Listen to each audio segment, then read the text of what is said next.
بسم اللہ الرحمن الرحیم۔ السلام علیکم۔ گزشتہ وائس نوٹس میں نے آپ کو حدیث کی اہمیت اور افادیت کے بارے میں بتایا تھا، اس کی تعریف کہ حدیث کسے کہتے ہیں اور اس کی کیا اہمیت اور افادیت ہے، اور پھر ایک وائس نوٹ میں آپ کو یہ بتایا کہ حدیث کی کتنی قسمیں ہوتی ہیں۔ اب ہم گفتگو کریں گے حدیث کی تدوین کے اوپر، حدیث کی جمع آوری کے اوپر۔ رسول اکرم صلی اللہ علیہ وآلہ وسلم کے زمانے سے ہی نہ صرف یہ کہ مسلمانوں کے درمیان احادیث لکھنے کا رواج عام ہو گیا تھا اور مسلمان احادیث کو محفوظ کرنے کا شدت سے احساس کرتے تھے، بلکہ خود آن حضرت صلی اللہ علیہ وسلم نے اپنی حیات طیبہ میں متعدد بیانات کے ذریعے حدیث لکھنے اور ان کی حفاظت کرنے کے بارے میں مسلمانوں کو شوق و رغبت دلائی تھی۔ چنانچہ اکثر اصحاب نے اپنی استعداد کے مطابق حدیث کو محفوظ کر رکھا تھا۔ من جملہ ان اصحاب کے حضرت ابو بکر بھی ہیں جنہوں نے اس موضوع پر کام کیا تھا، اور ان میں سے ایک عبداللہ بن عمر بن عاص ہیں جو کہتے ہیں کہ میں جو کچھ رسول خدا سے سنتا تھا اسے لکھ لیا کرتا تھا، لیکن جب قریش کے ایک گروہ نے میرے اس عمل کی مخالفت کی تو میں ان کی مخالفت کی وجہ سے شک میں پڑ گیا، اور آن حضرت صلی اللہ علیہ وسلم کی خدمت میں جا کر میں نے اس مسئلے کو پیش کیا اور آپ کی رائے کو جاننا چاہا۔ تو رسول خدا صلی اللہ علیہ وسلم نے فرمایا، اپنے دہن مبارک کی طرف اشارہ کرتے ہوئے فرمایا، لکھا کرو، قسم ہے اس ذات کی جس کی قبضہ قدرت میں میری جان ہے، اس دہن سے کلام حق کے سوا اور کلام نہیں نکلتا۔ رسول اللہ صلی اللہ علیہ وسلم کی اس قدر تاکید کے باوجود بھی آپ کی وفات کے بعد اصحاب کے درمیان شدید اختلاف ہو گیا، اور اصحاب کے ایک گروہ نے حدیث کی کتابوں اور حفاظت پر پابندی لگا دی اور اس کو ایک ناجائز اور غیر شرعی عمل قرار دیا، اور اپنے اس نظریے کو مسلط کرنے کی کافی کوشش کی۔ ان میں حضرت ابو بکر اور حضرت عمر سر فہرست ہیں۔ ان کے مقابلے میں صحابہ کا وہ گروہ تھا جس نے رسول اکرم صلی اللہ علیہ وسلم کے زمانے کی طرح اپنے حلقے میں حدیث کی کتابت اور حفاظت کے بارے میں لوگوں کی کافی تشویق کی تھی، تشویق دلوائی تھی انہیں کہ آپ لوگ لکھا کریں۔ اس گروہ میں حضرت علی علیہ السلام اور آپ کے پیروکار بالخصوص آپ کے فرزند ارجمند حضرت امام حسن مجتبیٰ علیہ السلام کے نام آتے ہیں۔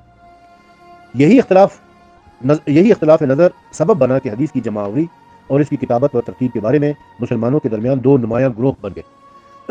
ایک گروہ حدیث کی کتابت و حفاظت کا قائل تھا جس کی نمائندگی امیر المومنین علی ابن ابی طالب علیہ السلام اور ان کے پیروکاروں کے ہاتھ میں تھی، اور دوسرا گروہ کتابت حدیث کا مخالف تھا جس کی سربراہی حضرت ابو بکر اور حضرت عمر کے ہاتھ میں تھی۔ امام بخاری اپنی صحیح میں یعنی صحیح بخاری میں علی علیہ السلام سے ایک روایت نقل کرتے ہیں کہ آپ نے فرمایا، ہمارے درمیان کوئی ایسی کتاب نہیں ہے جس کو ہم پڑھیں سوائے اس صحیفے کے۔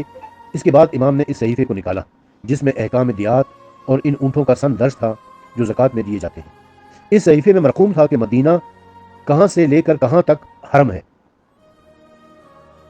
صحیح بخاری میں امام بخاری نے یہ بھی لکھا ہے کہ امام علیہ السلام نے ایک روز یعنی امام علی علیہ السلام نے ایک روز بالائے ممبر پر ایک صحیفہ تلوار کے غلاف سے باہر نکالا اور اس کو کھولا اور اس سے کچھ احکام بیان فرمائے۔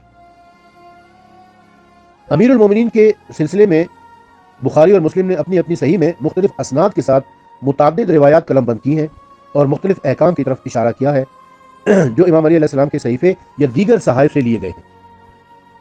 بخاری و مسلم صحیحین کے مطابق دو احکام جو ان صحیفوں سے لیے گئے ہیں اگرچہ زیادہ نہیں ہے، لیکن متن احادیث پر غور و فکر سے دو اہم اور اساسی باتیں سمجھ آتی ہیں۔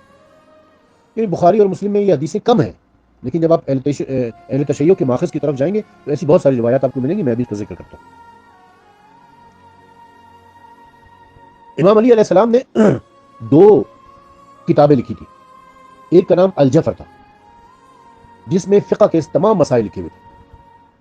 امام علی علیہ السلام سے کسی نے پوچھا کہ کیا قرآن کے علاوہ بھی آپ کے پاس کچھ ہے؟ آپ نے فرمایا ہاں۔ کہا اس میں کیا ہے؟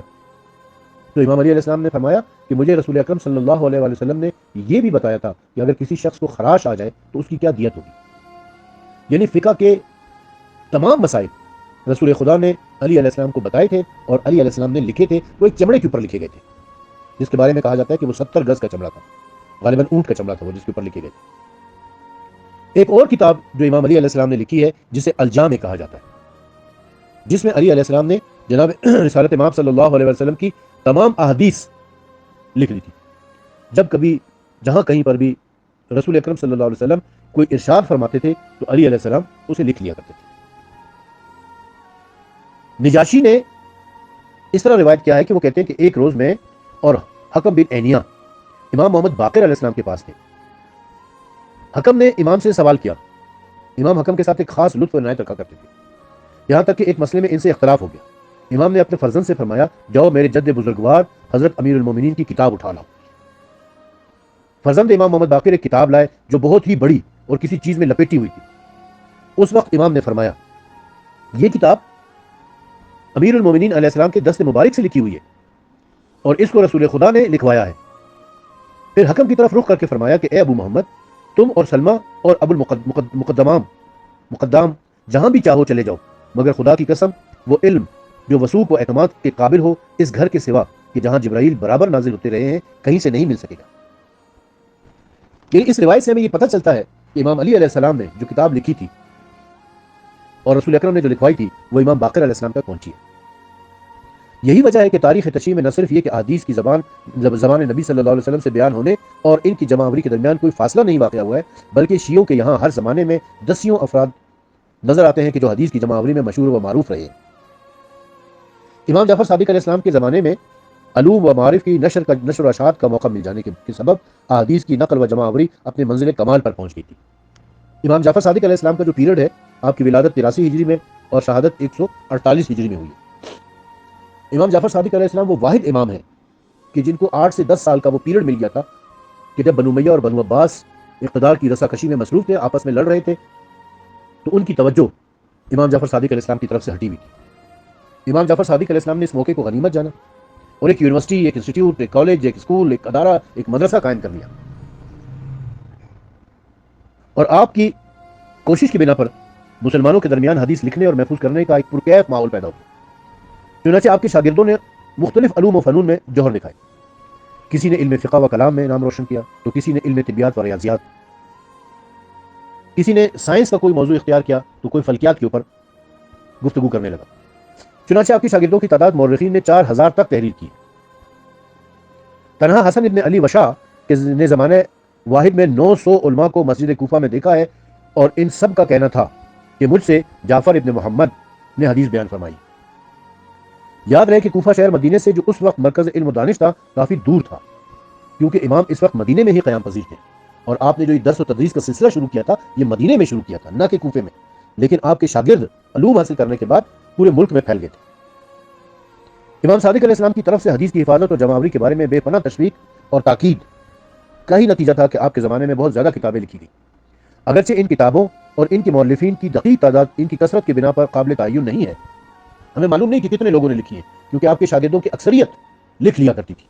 جو کچھ آپ فرمایا کرتے تھے، جو درس دیا کرتے تھے، فجر کی نماز پہ لوگ آ جایا کرتے تھے اور مغربین کی نماز تک آپ کے پاس موجود رہتے تھے. سارا دن یہ درس و تدریس، سوال و جواب کا سلسلہ چلتا رہتا تھا. تاہم ہمیں اتنا ضرور پتہ چلتا ہے کہ بہت زیادہ کتابیں لوگوں نے لکھی تھی. اگرچہ ان کتابوں اور ان کے مؤلفین کی تعداد کا تعین نہیں کیا جا سکتا، لیکن اس زمانے میں جو کتابیں اسلامی احکام و مسائل کے بارے میں لکھی گئی ہیں ان کی تعداد تقریباً 400 کے قریب ہے، جو امام جعفر صادق علیہ السلام کے 400 یا اس سے کچھ کم ممتاز شاگردوں نے تالیف کی ہیں. کہا جاتا ہے کہ چونکہ یہ اصول متفرق تھے، کچھ احادیث بعض اصول میں تھی اور بعض میں نہ تھی، لہٰذا ان کے متفرق ہونے کی وجہ سے 8ویں امام علی رضا علیہ السلام کے کچھ شاگرد جیسے احمد بن محمد بن ابی نصر و جعفر بن بشیر و حسن بن علی بن فضال وغیرہ نے ان کو اپنے مخصوص نہج پر مرتب کیا اور ان تمام اصولوں کو ایک کتاب کی شکل میں جمع کر دیا، اور اس طرح یہ سارا علمی ذخیرہ جو ہے وہ اکٹھا ہو گیا، جمع ہو گیا اور ایک مستقل صغیر کتاب مرتب کر دی گئی. چنانچہ ان تمام کتابوں کو جامع کہا جاتا تھا. البتہ یہ ذہن میں رہے کہ یہ جامع کتابیں ان کتابوں سے جدا ہیں جو غیبت امام مہدی علیہ السلام کے قبل تک اصحاب ائمہ نے اپنے مخصوص انداز میں تحریر کی تھی. امام علی رضا علیہ السلام کے زمانے میں آپ کے کئی اصحاب نے اپنے سلیقے اور نہج کے مطابق ایک جامع کتاب کی شکل میں مرتب کر دیا تھا اور یہ کتاب جوامع کہلاتی تھی. چنانچہ یہی کتابیں جو جوامع کہلاتی تھیں اس وقت سے شیخ کلینی کے زمانے تک شیعان اہل بیت عصمت و طہارت کا منبع و سرچشمہ رہی تھی. لیکن مرحوم شیخ محمد یعقوب کلینی جن کی سن وفات 329 ہجری ہے، انہوں نے جدید اسلوب کے ساتھ احادیث کو جمع کیا اور اپنی نفیس کتاب الکافی مرتب فرمائی اور اس کتاب کے 2 حصے قرار دیے، اصول کافی اور فروع کافی.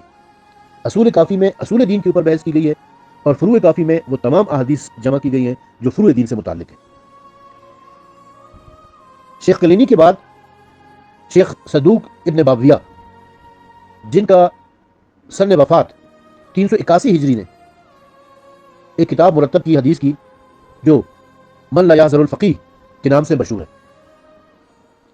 اس کے بعد مرحوم شیخ طوسی نے 2 کتابیں مرتب کی ہیں۔ شیخ طوسی کا سن وفات 460 ہجری ہے۔ آپ نے حدیث کی جو 2 کتابیں مرتب کی ہیں وہ تہذیب الاسلام اور استبصار کے نام سے مشہور و معروف ہے۔ یہ چاروں کتابیں یعنی الکافی، من لا یحضر الفقیہ، تہذیب الاسلام اور استبصار کتب اربعہ کہلاتی ہیں۔ البتہ ان کتابوں کے علاوہ بھی بعد میں بڑی بڑی کتابیں علماء نے تاریخ، تفسیر اور حدیث کی مانند مختلف موضوعات پر تحریر کی ہیں جو آج بھی موجود ہیں، جن سے اسلامی کتب خانے بھرے پڑے ہیں۔ لیکن کتب اربعہ چونکہ فقہا کے نزدیک استنباط اور استخراج احکام میں زیادہ تر مرجع قرار پائی ہیں، لہٰذا علماء کے نزدیک انہیں خاص توجہ کا مرکز سمجھا گیا اور ان کی حفاظت میں زیادہ سے زیادہ اہتمام برتا گیا۔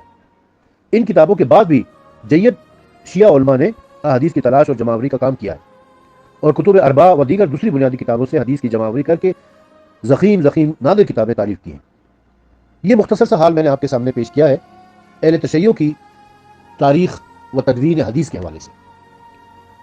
یہ حدیث کے حوالے سے ہم اپنی گفتگو کو جاری رکھیں گے انشاءاللہ العزیز، کل اس کے اوپر مزید بات کریں گے، اور اگر اس حوالے سے آپ کا کوئی سوال ہے تو میں انشاءاللہ آپ کی خدمت میں حاضر ہوں۔